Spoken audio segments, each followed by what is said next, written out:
Shalom Aleihim. Selamat pagi Ibu Bapak dikasih Tuhan. Pagi ini ibadah kita spesial. Kita mau merayakan hari kemerdekaan Indonesia, ya. Demikian pula yang di rumah, saya harapkan kita juga boleh ibadah dan kita mau menghormati akan ibadah kita pada pagi hari ini. Dan sebelum kita mulai ibadah kita pada pagi hari ini, kita akan menaikkan lagu wajib yang akan dipimpin oleh Bapak Agus.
Allah Bapa kami yang berada di dalam tahta kerajaan surga, Benar Tuhan, kami naikkan syukur kami ke hadapan-Mu ya Bapa.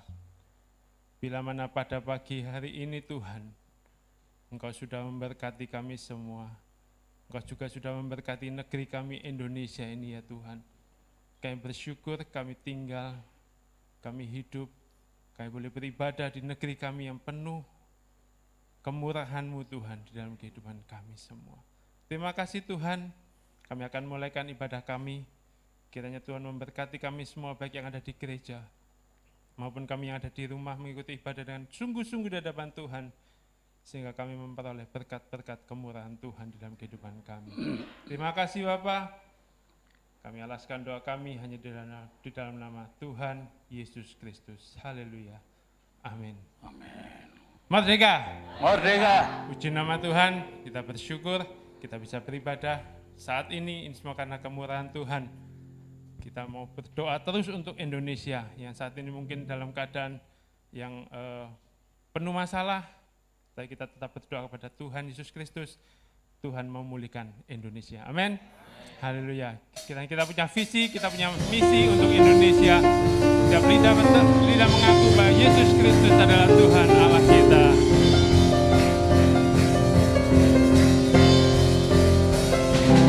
Ku punya visi untuk bangsa ini.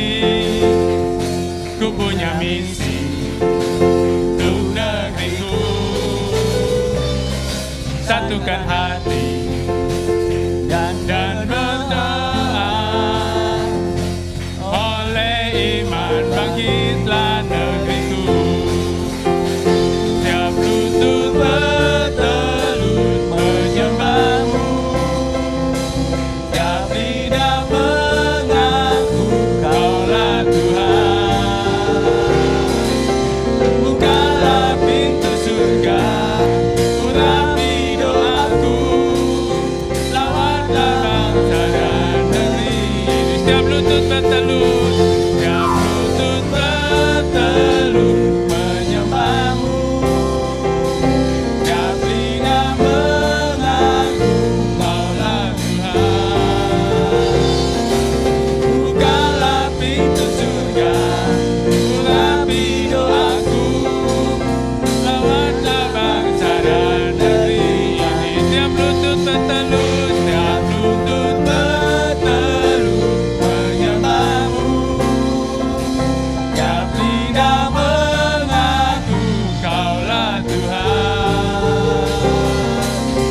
Bukalah pintu surga, urapi doaku, rawatlah bangsa dan negeri kami.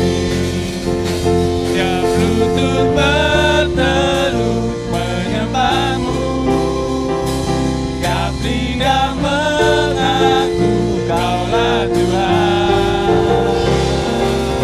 Bukalah pintu surga, urapi doaku, lawanlah bangsa dan negeri ini. Tiap lutut bertelut menyembah-Mu, tiap lidah mengaku Kaulah Tuhan. Bukalah pintu surga, urapi doaku, rawatlah bangsa dan negeri ini. Tiap lutut bertelut menyembah-Mu, tiap lidah mengaku Kaulah Tuhan.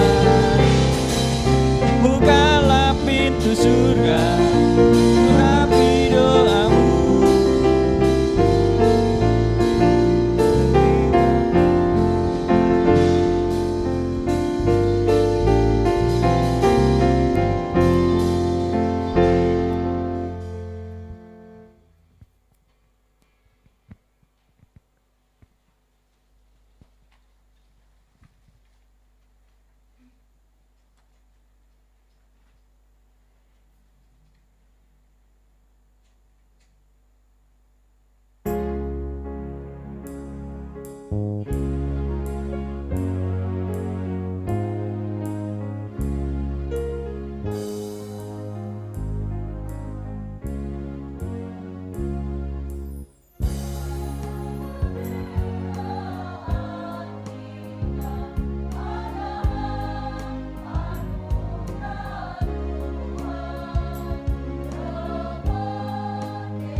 Puji nama Tuhan, kiranya Tuhan selalu menganugerahi negeri kita Indonesia ini dengan kemurahan dan kebaikan semata-mata. Haleluya.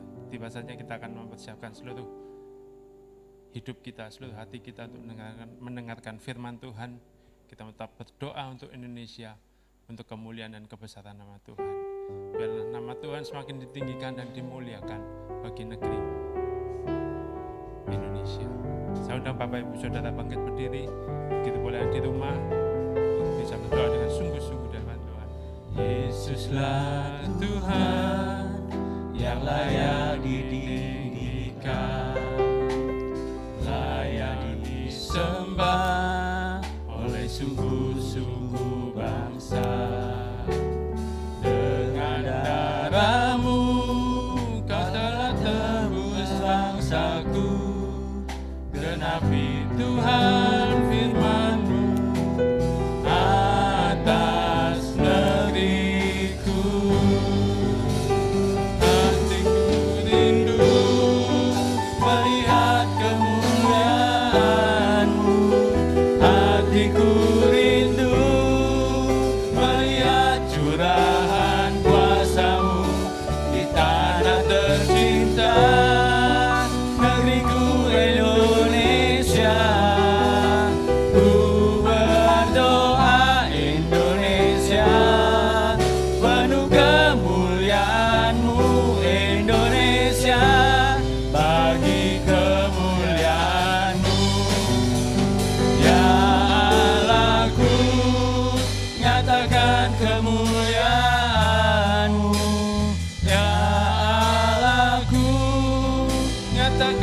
Curahan kuasa-Mu di tanah tercinta, negeriku Indonesia.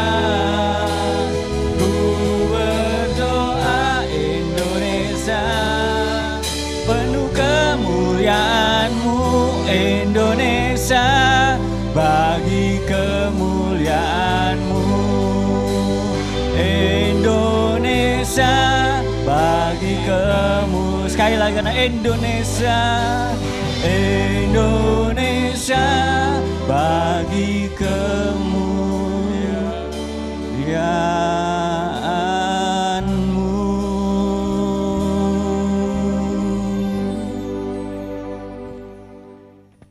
Bapa yang baik, pagi hari ini kami sungguh bangga mempunyai Allah seperti Engkau, Allah yang kami sembah, Allah yang layak kami tinggikan Bapa.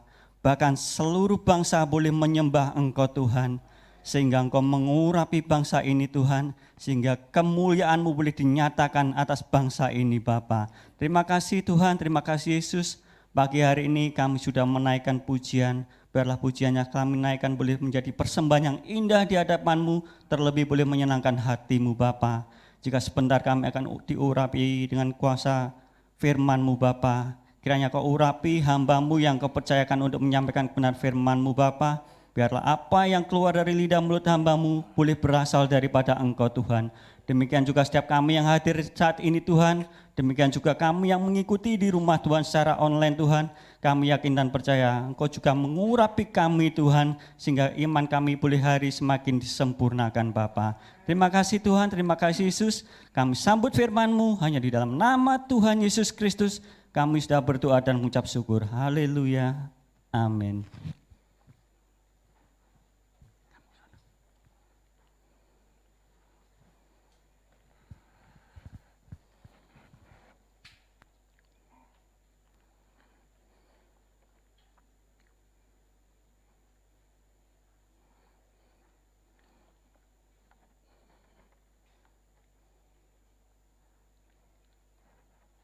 Merdeka! NKRI! Luar biasa, saudara ya. NKRI itu harga mati. Puji Tuhan.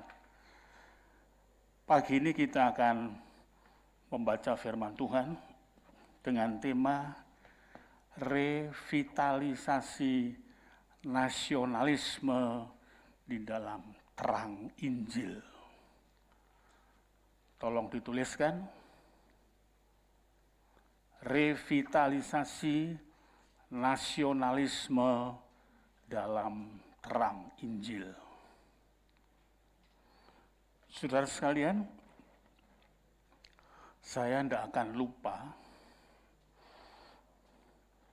usia berapa tahun kemerdekaan ini, karena saya mengikutinya. Saya lahir tahun 45, sehingga kalau umur saya 75, berarti ini pun juga kemerdekaan kita sudah 75 tahun.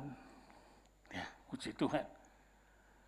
Nah, saudara, pada saat-saat sekarang ini, kita melihat bahwa perlu rupanya untuk menggalakkan kembali, menyadarkan kembali gelegak kehidupan, kesadaran nasionalisme dari bangsa ini.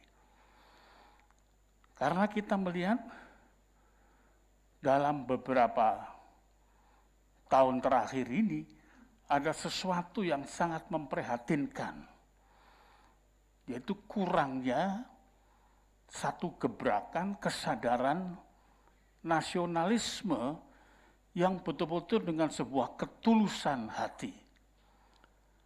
Kita tahu bahwa negeri ini merdeka oleh karena karunia Allah.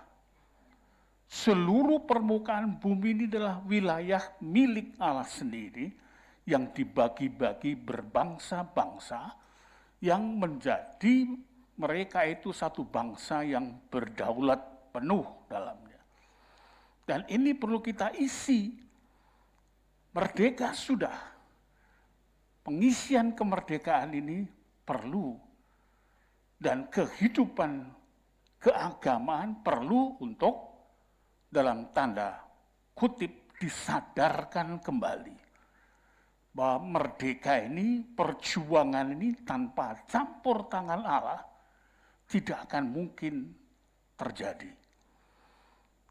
Dengan menyatunya semua dari unsur-unsur elemen-elemen bangsa ini, maka terwujudlah satu perjuangan yang berskala nasional untuk mendirikan sebuah sistem pemerintahan untuk bangsa sendiri. Dan kita melihat bahwa di pelosok-pelosok negeri kita itu ada makam-makam pahlawan. Dan itu pertanda bahwa negeri ini diperjuangkan tidak dengan meneriakkan slogan-slogan keagamaan, slogan-slogan golongan. Tidak. Tetapi satu teriakannya, merdeka atau mati. Sehingga kita bisa melihat di mana-mana di pelosok bahkan ada makam pahlawan yang tak dikenal. Saudara, karena itu perlu kita berpikir umat Kristiani bukan sekedar hanya minta berkat-berkatnya saja dari Tuhan, tapi negeri ini mesti diurus. Negeri ini mesti harus betul-betul di dalam penyampaian rasa syukurnya itu ditata dengan penuh kesadaran. Sebagaimana semangat juang mula-mula dengan tidak memikirkan tentang sesuatu apa, kelompok, golongan, dan agama, tapi yang dipikirkan adalah menyatunya sebagai bangsa yang harus diakui oleh negara-negara yang lainnya.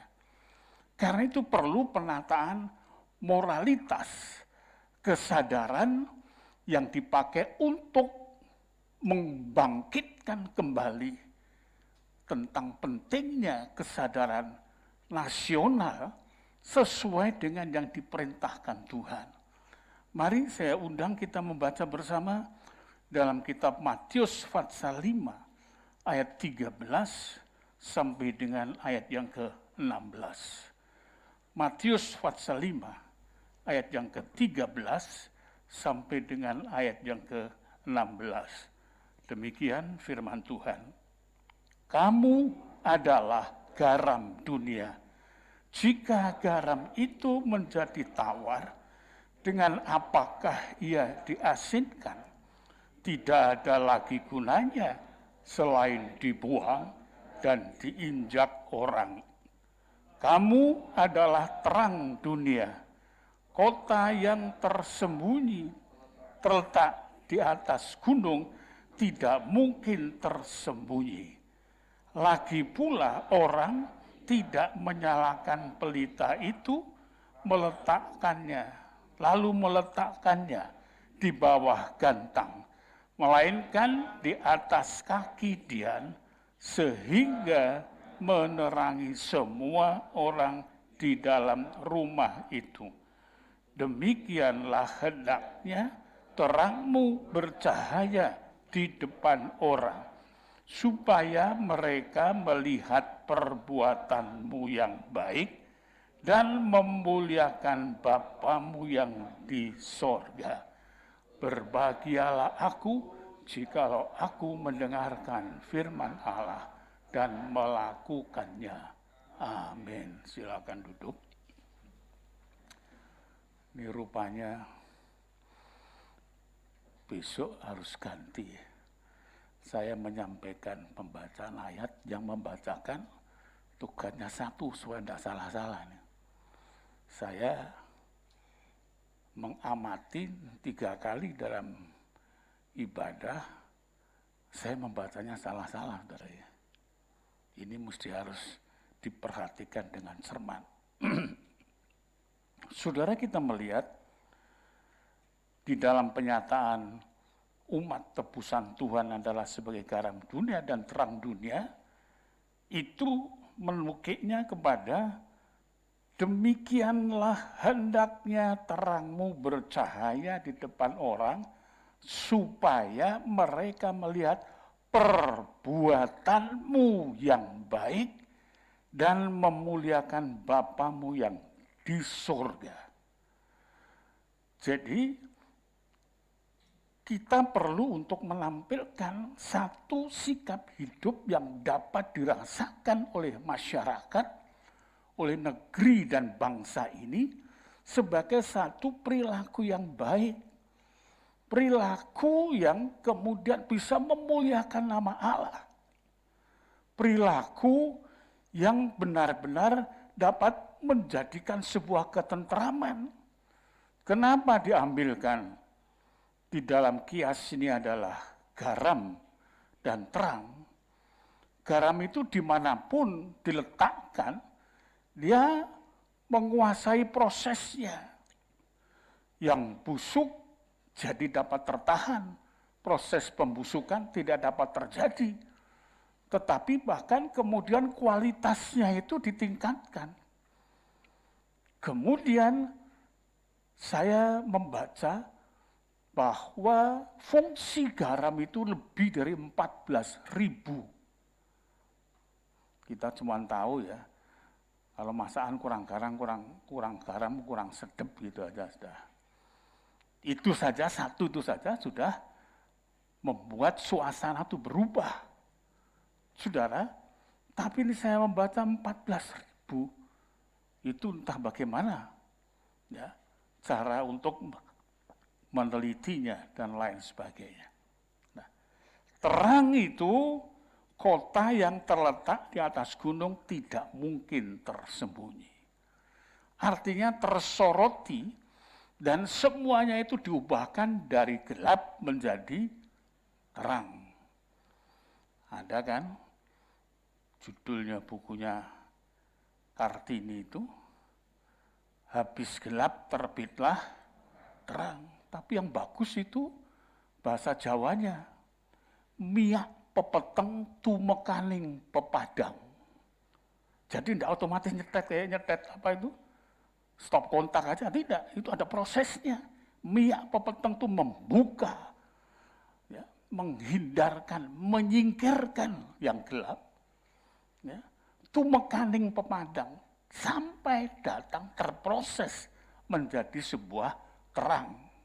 Itu mulai dari gelap, kemudian temaram, kemudian terang. Ya, puji Tuhan. Nah saudara, perlu kita ketahui, kita dipanggil ini, saudara-saudara yang lahir, yang ada sekarang ini, tentu yang paling tua ini Bapak Harjo Suwito. Suwito itu mengabdi, saudara ya. Yang nomor 2, siapa yang usia 80 tahun?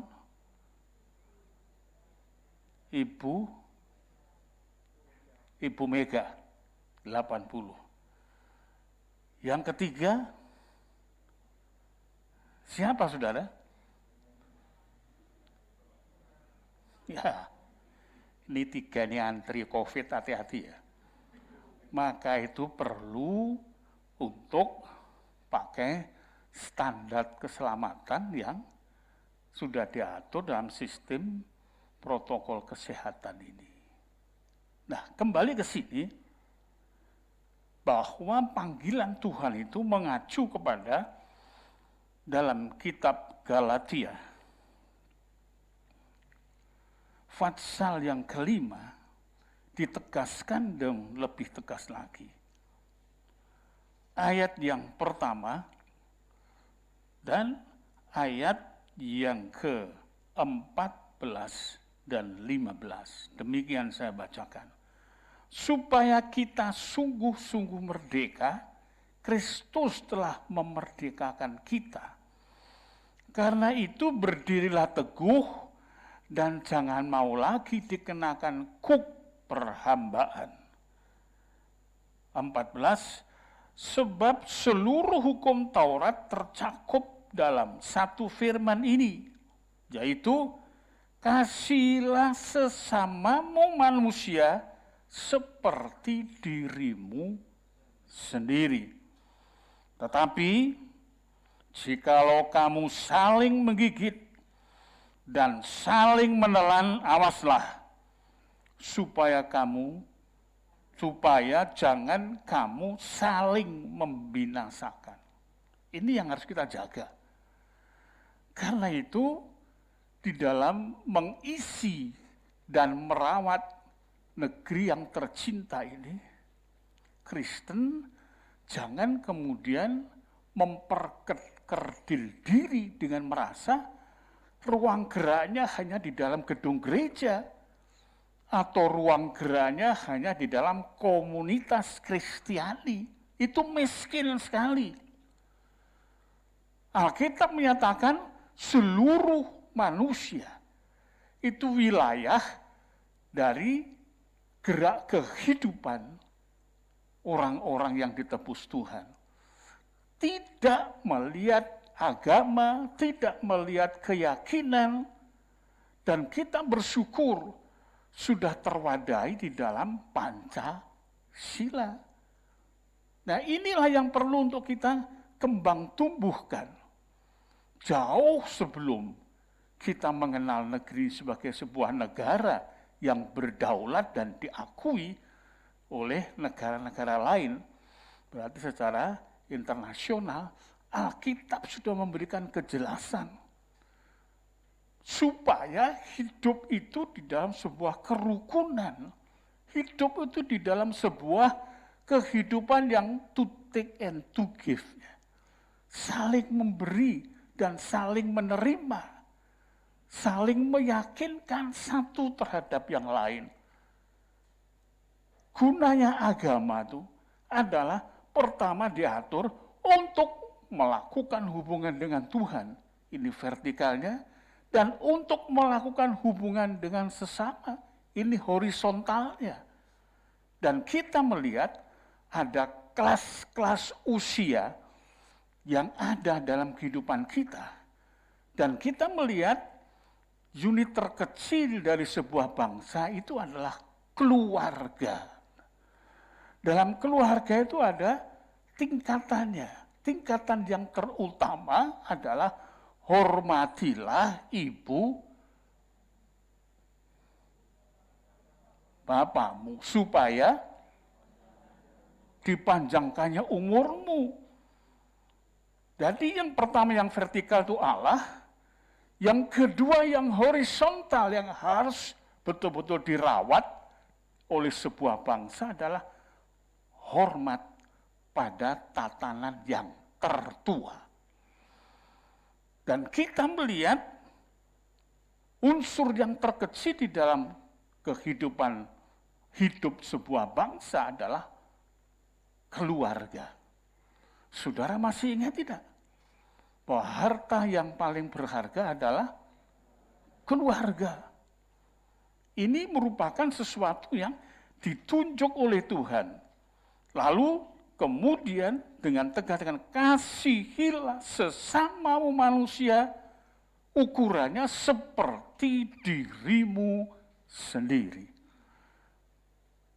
Nah, ini perlu untuk kita galakkan kembali kesadaran ini. Sebagai bangsa, kita harus betul-betul memprioritaskan diri kita untuk membangun negeri dan bangsa ini. Saudara, kita perlu keluar dari ruang yang sempit, yang hanya dimonopoli di dalam sebuah ikatan gedung gereja, ikatan organisasi gereja, dan lain sebagainya. Terlalu sempit. Bahkan Rasul Paulus mengatakan tentang kehidupan yang harus rukun satu terhadap yang lain. Dituliskan di situ, aku tidak mau untuk bermegah di wilayah yang tidak dipatok untuk aku. Di wilayah yang tidak dipatok untuk aku. Ini sangat luas sekali dan sangat melampar pada kehidupan kesadaran dari para hamba-hamba Tuhan, para pendeta, yang saling berebut umat, saling berebut mendirikan jemaat-jemaat baru setelah pecah itu. Ini yang ditegur oleh Tuhan, tetapi jikalau kamu saling menggigit dan saling menelan, awaslah, perhatikanlah, ya, supaya jangan kamu saling membinasakan. Kesadaran tentang umat yang ditebus Tuhan, dipilih Tuhan tadi disadarkan supaya perbuatanmu yang baik. Jadi garam dan terang bukan sekedar predikat, tapi itu modal hidup yang sudah diberikan Tuhan kepada umat tebusan. Maka itu Tuhan menyatakan kamu adalah, bukan sebagai, tapi adalah. Jadi garam dunia dan terang dunia. Ini pengertian dan tugasnya berat, saudara. Membongkar tembok-tembok penyekat, tembok-tembok yang memusnahkan kita dari pergaulan indah kita bersama dengan Tuhan. Nanti ada gereja Pantekosta pusat Surabaya. Kalah bersaing, gereja Pantekosta berpusat di Surabaya. Gereja Pantekosta Indonesia. Gereja Pantekosta Pentakosta di Indonesia. Macam-macam. Ini harus kita waspadai.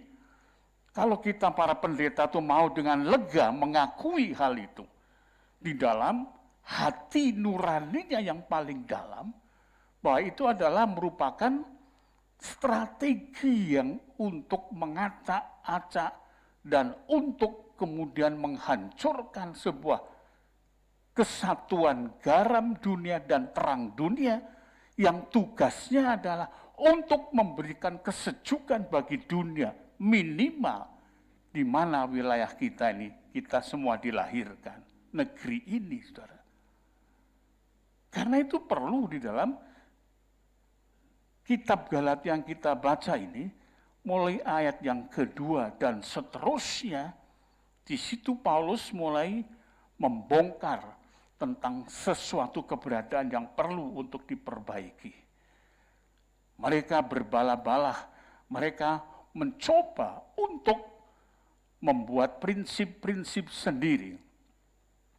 kemudian menukik kepada hasil akhirnya adalah saling menggigit, saling menelan. Ini ngeri. Gereja kelihatan baik-baik, kelihatan sopan-sopan. Tetapi ingat, gereja bukan untuk sebuah organisasi. Tapi gereja adalah untuk kehidupan umat manusia di permukaan bumi. Yang artinya kita tidak lagi hanya memandang kepada mereknya, pada hal-hal yang bersifat sinodalnya. Tetapi kembali kepada Alkitab, kita mesti membangun satu pengucapan syukur di hadapan Tuhan, dilahirkan sebagai sebuah bangsa ini. Jelas kita, tempat kita jelas, wilayah kita jelas, permukiman kita jelas, dan kita pun juga jelas mengakui sebuah sistem pemerintahan yang mengendalikan kehidupan kita atas rahmat dan kasih-Nya Allah. Ini perlu, karena itu perlu pemberitaan firman. Jangan sekedar dihembus-hembuskan, dibioskan kata-kata yang kemudian membuat banyak jemaat itu terkena brain fog-nya. Otaknya menjadi berkabut dan tidak bisa berpikir jernih. Dan itu adalah strategi setan dalam menjatuhkan Adam dan Hawa. Dalam dialognya pertama kali, maka dihembuskannya kata-kata yang begitu rupa untuk mengalihkan, merampok kebenaran sejati. Dengan kalimat mengatakan, bukankah Allah demikian berfirman. Lalu isinya dari pesan Tuhan itu dimanipulasi begitu rupa. Dan kita melihat hanya melewati 6 ayat, maka seluruh kehidupan sejarah manusia berubah total. Tatkala kemudian Hawa bisa disiasati, otaknya tidak bisa berpikir jernih lagi. Ayat yang ke-6 dalam Kejadian pasal 3, dia mulai mengadakan sebuah pemberontakan terhadap Tuhan. Dan jadilah kita seperti ini. Nah saudara, kita tidak bisa, penebusan Kristus itu membawa kepada sebuah penataan kehidupan yang baru. Mari kita baca di dalam Yohanes pasal 3 ayat yang ke-16. Karena begitu besar kasih Allah akan dunia ini, sehingga Ia telah mengaruniakan anaknya yang tunggal, supaya setiap orang yang percaya kepadanya tidak binasa, melainkan beroleh hidup yang kekal. Kita melihat dalam pemberitaan ini sebetulnya ada sesuatu yang tidak boleh tidak, kita harus berpikir dengan jernih, bahwa dunia ini penuh dengan segala upaya membinasakan manusia. Mulai dari cara pendekatan yang halus, dengan provokasi, dengan berbagai bujukannya. Saudara lihat, saudara pernah dengar penyanyi atau apa itu artis tuh, namanya Demi Moore ya. Pernah dengar? Tapi sekarang ini banyak yang katut ke sana, ke mall-mall, bukan lihat Demi Moore, tetapi lihat Demit Mall. Saudara. Di sana banyak demit yang berhahahi. Ini pendekatan-pendekatan lewat nafsu manusia yang masing-masing pribadi punya kadar yang berbeda. Kemudian sampai kepada peperangan. Tiap-tiap orang yang mencoba untuk membangun dirinya di dalam sebuah tatanan kedudukan secara politik, ia tidak segan membantai apa yang dianggap sebagai lawan politiknya. Saya membaca kisah Perang Dunia yang yang kedua itu. Yang pertama itu bagaimana kemudian Hitler di dalam istilah yang dipakai secara tidak resmi melakukan tindakan malam pisau panjang. Semua yang dianggap menghalang-halangi di dalam upayanya untuk dia menjadi seorang diktator, teman terbaiknya sekalipun, asistennya yang begitu rupa, dibantai habis. Pada waktu itu kira-kira ada 18 yang dibinasakan. Pembinasaan. Dunia kita, tetap tolong tayangkan, Yohanes 3:16. Di dalam hal ini kita melihat background-nya, latar belakangnya Tuhan sudah melihat kekacauan itu. Yang sebetulnya sistem pemerintahan itu membuat kelompok dari bangsa itu yang tergabung sebagai satu kekompakan nasional itu supaya hidupnya dapat ditata dengan baik. Kejadian Fatsal yang pertama 28 itu tujuannya. Membangun sebuah sistem pemerintahan, membangun sebuah keluarga pertama kali, kemudian membangun kelompok yang lebih luas, membangun masyarakat. Bisa mendengarkan enggak ya? Saya lihat ada yang gak bisa nangkap ya, tolah-tolah itu. Coba perhatikan. Ya. Nah, saudara perhatikan di sini, kemudian membangun sistem pemerintahan dan pengembangan ilmu pengetahuan dan teknologi. Semua itu untuk menata keberadaan dari bumi ciptaan Tuhan itu sehingga menjadi sebuah ketentraman. Tetapi itu rusak semuanya. Karena itu tiap-tiap perjuangan bangsa, dia mesti betul-betul membangun sebuah keberadaan hidup yang sudah diperbarui. Sebab dalam kerusakan itu ada egoisme, ada kemudian brutalisme, ada kemudian sikap-sikap anarkisme, dan masih banyak yang lain yang dikatakan Tuhan membawa kebinasaan. Karena itu kalimat yang disampaikan di sini, supaya setiap orang yang percaya kepadanya, percaya itu berarti adalah meyakini dan mempercayakan dirinya kepada Tuhan, itu tidak binasa, melainkan beroleh hidup yang kekal. Saudara, kesadaran Kristen dibutuhkan. Kesadaran yang bukan sekedar percaya Tuhan sembuh, percaya Tuhan kaya, bukan menjadi ekor, tapi jadi kepala. Waduh, macam-macam. Yang diteriakan hanya untuk mengkait, hanya untuk mempengaruhi, membius sekelompok. Daripada orang-orang yang dipimpinnya, kemudian dirinya sendiri mendapatkan kenyamanan. Itu namanya memanipulasi hak-hak dari orang untuk bisa menjadi selamat, untuk bisa menjadi alat Tuhan, untuk bisa kemudian berperilaku yang baik. Semua dikerdilkan di dalam khotbah-khotbah seperti itu. Maka itu saya sampaikan kepada saudara-saudara yang sudah dipercaya untuk khotbah di sini. Satu, jangan khotbahnya itu seperti stand up komedi. Dagelan. Dari A sampai Z dagelan terus. Kemudian jangan kemudian khotbahnya itu bersifat egosentris, berpusat kepada keakuan sendiri, menekankan harus begini, harus begini, tapi tidak dijelaskan pertobatan ini, dikerdilkan. Ini yang membuat kemudian kehidupan umat Kristiani kurang menyadari untuk bangsa dan negara.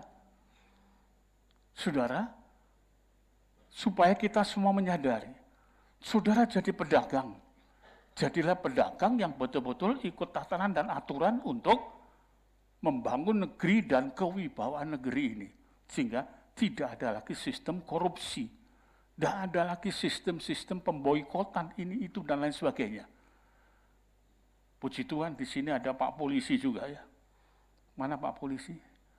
Ya, puji Tuhan. Ini adalah kedudukan yang paling rawan.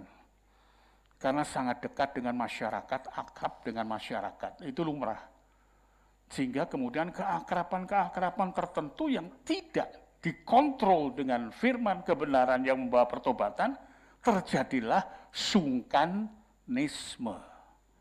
Sungkanisme ini merupakan branchgang, jadi lorong yang akan menjadikan kemudian sistem TST. Tahu sama tahu. Tuhan tidak demikian mengajarkannya. Tidak demikian. Kita itu sebagai garam dunia dan terang dunia. Tidak melihat kepada ras, agama, dan lain sebagainya. Tapi menjadi murid Tuhan, hendaknya menjadi orang yang bisa diandalkan untuk menata kehidupan ini lebih baik. Nah, saudara sekalian, karena itu disebutkan di situ dengan cukup jelas kalau sudah baca mulai ayat yang kedua sampai dengan ayat yang ke-13, Paulus berusaha untuk menjelaskan demikian rupa, dan kemudian ujung-ujung yang sebetulnya adalah yang diharapkan sebagai orang yang merdeka, kamu tuh sudah dimerdekakan dalam Kristus. Merdeka negara sudah. Merdeka dalam pribadi ini perlu untuk kembali dibawa ke dalam sebuah kesadaran. Ini yang harus dibangkitkan, diwujudkan.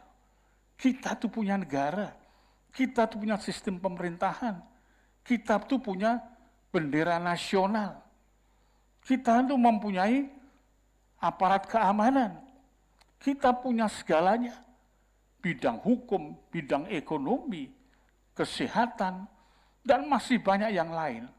Sekarang di mana tempat kita untuk menyumbangsihkan akan apa yang telah menjadi anugerah Tuhan dalam kehidupan kita? Maka itu perlu saudara menyadari, kita ini diharapkan oleh negara dan bangsa ini. Apa yang kita miliki, apa yang kita punya. Bukan sekedar kita hanya membangun sebuah semangat di kelompok kecil, atau kelompok besar yang dibatasi dengan 4 dinding, yang kemudian kelompok-kelompok satu dengan kelompok lain saling bertengkar, saling menggigit. Sayang saudara ya, tokoh-tokoh besar, ada tokoh besar, tapi kemudian ternyata saling gigit-menggigit. Sampai kemudian jenazahnya mau ditempatkan di tempat di mana beliau ini jadi gembala membesarkannya tidak diizinkan. Ngeri sekali. Itu jadi topik yang sangat mencemarkan. Sebetulnya bukan itu keinginannya. Dari semula bukan itu. Tapi proses perjalanan inilah yang menjadikannya. Karena tidak menjaga. Tadi disebutkan kalau garam sudah tawar, mau diapakan lagi? Bisakah itu diasinkan? Tidak ada. Hanya diinjak-injak orang. Itu sudah ribuan tahun yang lampau Tuhan Yesus menyampaikan itu. Saya pada waktu SR, waktu masih di Surabaya, ada satu vakansi, liburan begitu, 1 minggu saya di daerah Delanggu sana, di pantai sana.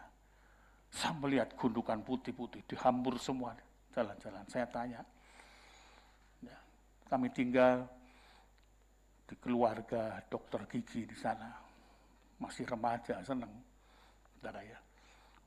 Laut, nanti keluar makan nanti nyemplung laut lagi. Tidak tahu akibatnya setelah sudah 1 minggu tuh pecah semua di kulit ini, geger-geger, ya, karena kena garam itu mungkin ya, panas dan sebagainya itu. Saya tanya itu apa? Garam. Kok kenapa dibuang-buang? Ya sudah tidak bisa dipakai lagi. Mau diolah juga tidak bisa ternyata. Sampai sekarang pun garam itu dibuang, dihamparkan begitu aja. Diinjak-injak betul untuk nguruk tanah itu. Ini kehidupan yang sudah sangat tidak punya nilai, tidak punya harga. Hati-hatilah ini, saudara. Garam kalau sudah tawar, tidak ada gunanya. Kita sudah ditebus Tuhan. Mari kita mencintai negeri ini, supaya kita bisa memberikan sumbangsihnya. Apa yang ada pada kita. Bukan sebatas pada miskin jadi kaya, sakit jadi sembuh. Miskin sekali itu, tapi kembali jadi garam dunia. Maka itu yang demikian dalam Matius pasal 7 mengatakan, tatkala apologetnya mengatakan, bukankah kami sudah menyembuhkan orang demi namamu, mengusir setan demi namamu, dan lain sebagainya. Tuhan akhirnya mengatakan, enyahlah engkau, aku tidak mengenal kamu, hai yang berbuat jahat. Saudara, negeri ini memanggil kita. Negeri ini meminta sepenuh perhatian, iman dan perbuatan saudara dan saya. Supaya jangan kita kemudian memanipulasi keberadaan hidup kita tatkala kita mendapatkan satu kelepasan dari Kristus. Maka perhatikanlah apa yang dinyatakan tadi itu. Sebab seluruh hukum Taurat, sebab ini yang sedang diperdebatkan oleh orang-orang Yahudi, tercakup dalam satu firman ini, yaitu kasihilah sesamamu manusia seperti diri sendiri. Kalau sudah ukurannya diri, ini ukuran yang paling akurat. Punya nilai akurasi yang sangat tinggi. Orang semiskin apapun dia perlu menjaga juga harga diri. Yang kaya juga harus punya harga diri. Si miskin bisa kehilangan harga diri, si kaya pun juga bisa kehilangan harga dirinya. Karena itu perlu dijaga. Garam tetap garam. Terang tetap terang. Yang garam asinnya dirasakan, yang terang nyalanya itu bisa memberikan penerangan jalan. Sehingga langkah-langkah yang diambil itu semuanya langkah-langkah yang betul-betul ideal, langkah-langkah yang cocok, langkah-langkah yang sesuai dengan firman Tuhan. Karena itu 119 ayat 105, firman-Mu pelita bagi kakiku dan terang bagi jalanku. Kita melihat itu. Firman, melangkah ke kiri firman, melangkah ke kanan firman, mengambil keputusan firman. Yang menciptakan langit dan bumi ini firman. Yang menjadikan berbangsa-bangsa dan berbagai-bagai agama itu firman. Saudara, mau apa lagi kita? Mau ekstrim-ekstriman? Gak ada tempat di dalam kehidupan iman yang sudah diberitakan oleh Tuhan. Karena itu tidak boleh berbantah-bantah. Ayat yang kedua sampai dengan yang ke-13 itu berbantah-bantah. Tapi kemudian Rasul Paulus menyatakan, ingat semuanya, bahwa apa yang dilakukan, dikerjakan Taurat itu hanya satu, yaitu kasihilah sesamamu manusia seperti dirimu sendiri. Amin, saudara. Biarlah kita tidak membicarakan tentang hal yang lain, tapi kita semua sebangsa dan setanah air. Kita saling mendoakan sesuai iman kita. Semua untuk kebaikan. Bukan doa-doa yang santetisme. Nyantet sana, nyantet sini. Saya dapat di Facebook kenalan. Saya arahkan.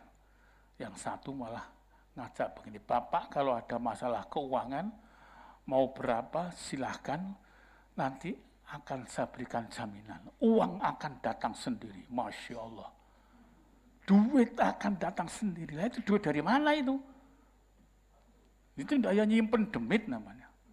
Saya katakan terima kasih. Saya mencari kehidupan di dalam Tuhan.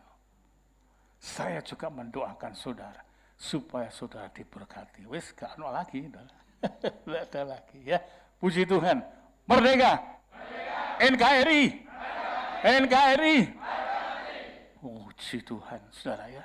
Karena itu perlu kita bersama. Kita bukan gereja yang beraliran politik, saudara ya. Tapi politik itu memang ada. Kristus juga seorang politikus. Ngerti enggak, saudara? Saya kalau ngajak pendeta ngomong begini, kadang banyak dibantah. Wah, kok politik loh? Tuhan Yesus tidak punya politik. Ada politiknya Tuhan Yesus. Di dalam mendekati kita, dia punya sistem politiknya. Amin. Di dalam mengajarkan kita, pakai juga tatanan politiknya. Politik itu policy. Politik itu adalah hal strategis untuk penataan negara, biasanya begitu. Tapi pada hakikatnya adalah untuk mengatur kita semuanya. Tuhan memberkati kita semuanya. Mari kita bangkit berdiri, kita datang kepada Tuhan. Nyanyikan pujian Indonesia nanti. Tayangkan di sini ya.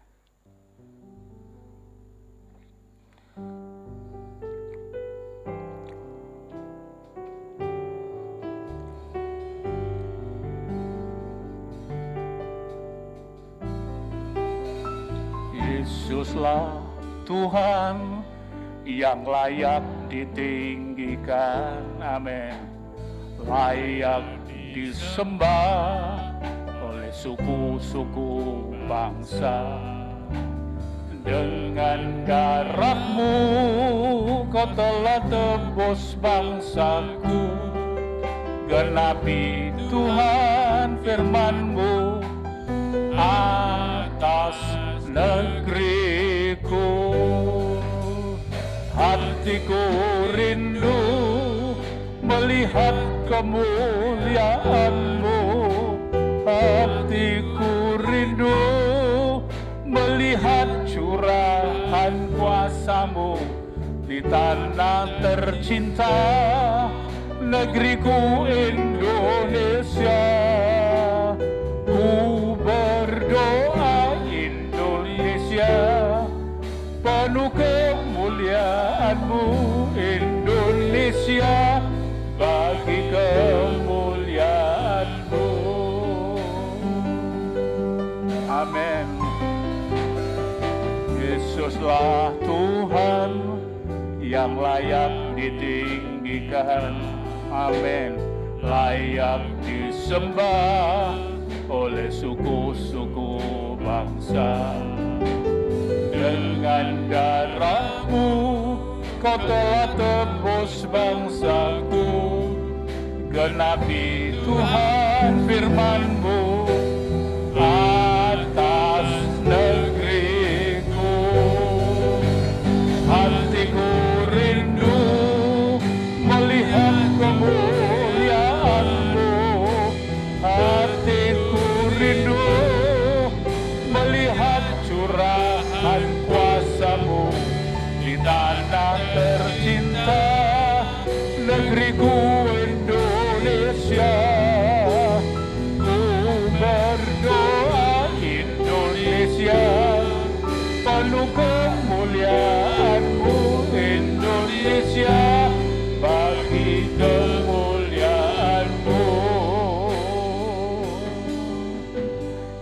Indonesia, bagi kemuliaan-Mu.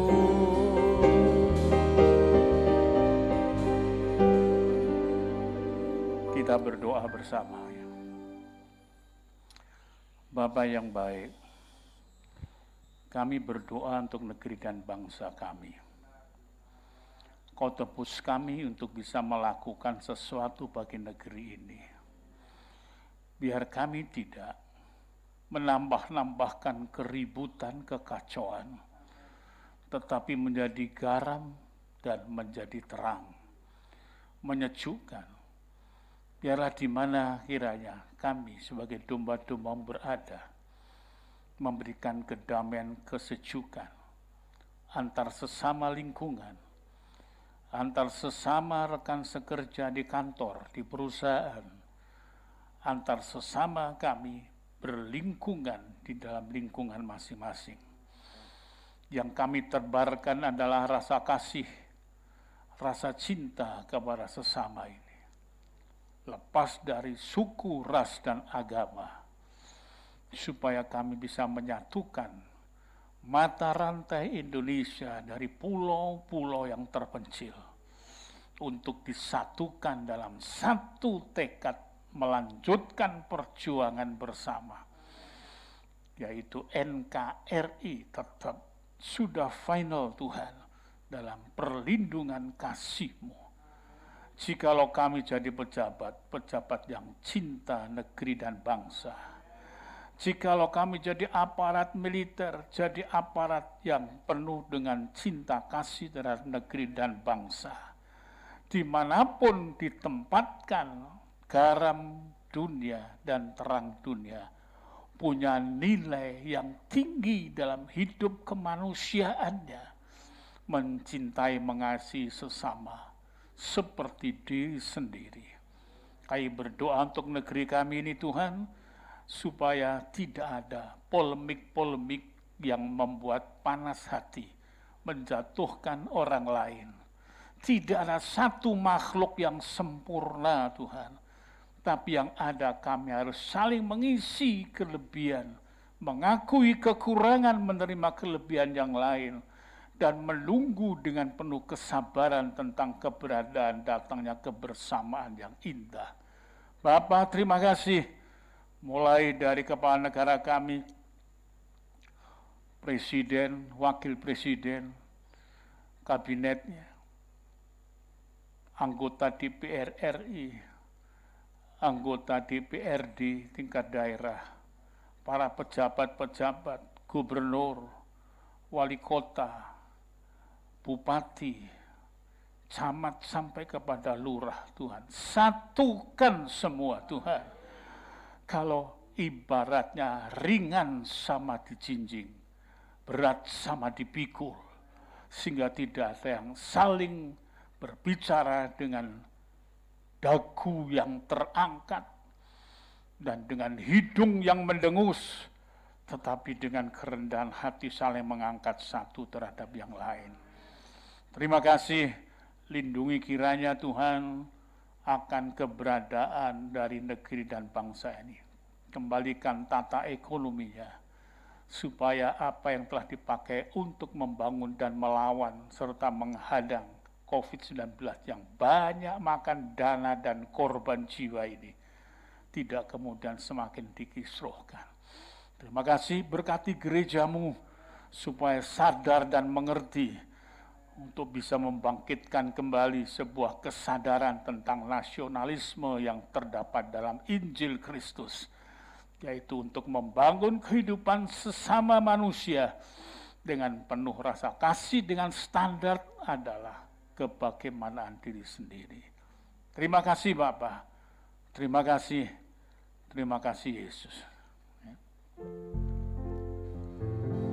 Segala puji, hormat, syukur ku naikkan kepadamu, Allah Bapa, Allah Putra, Allah Roh Kudus.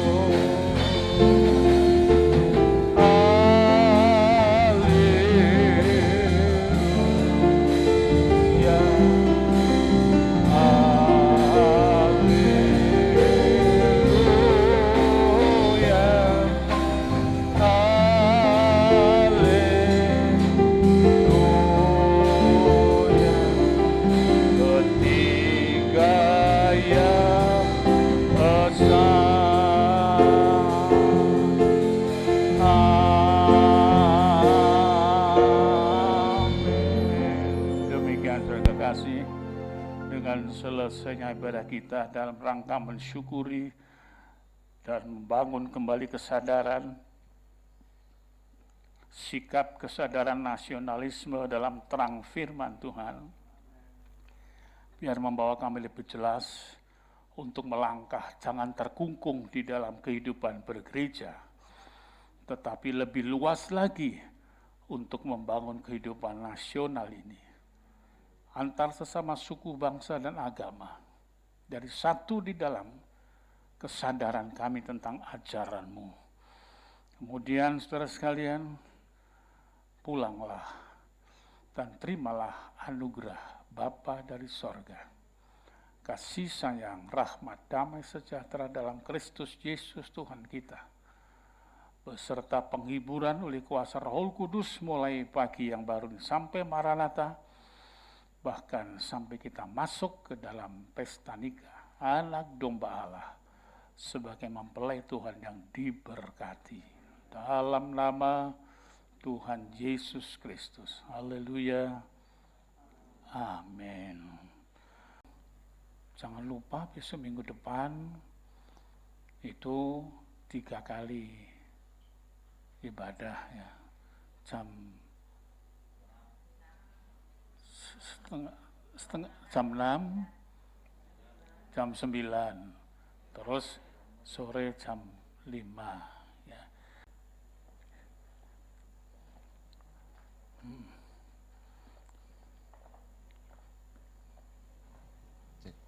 Puji Tuhan, saya akan menyampaikan pengumuman gereja. Untuk ibadah dalam sepekan, Senin sampai Sabtu, tidak ada perubahan kalau Senin sampai Sabtu, kecuali minggu depan seperti yang diumumkan Bapak Gembala tadi. Tiap Senin sampai Sabtu ada doa pagi di gereja jam 4:30 pagi, kemudian Senin, Selasa, Kamis sampai dengan Jumat, sampai dengan Sabtu, jam 6:30 malam ibadah doa malam secara online. Untuk Rabu, jam 5:30 petang ibadah PA, pujian Ibu Indah, cadangan Bapak Ishak Budi Sisilo. Kemudian Sabtu, ibadah kaum muda remaja jam 10 pagi, renungan akan dilayani oleh Bapak Paulus Suparno. Kemudian minggu depan, tanggal 23 Agustus, seperti yang disampaikan Bapak Gembala, kita akan ibadah 3 kali. Untuk pagi yang pertama jam 6, kemudian yang kedua jam 9, dan yang ketiga sore jam 5. Nanti masing-masing akan di-online-kan. Untuk ibadah raya yang pertama, ibadah online jam 8:30 pagi, kemudian ibadah raya yang kedua akan disiarkan jam 11:30, dan untuk yang sore ibadah online disiarkan jam 19:30 atau jam 7:30 malam. Demikian pengumuman yang dapat saya sampaikan. Selamat pagi, selamat pulang, Tuhan Yesus memberkati.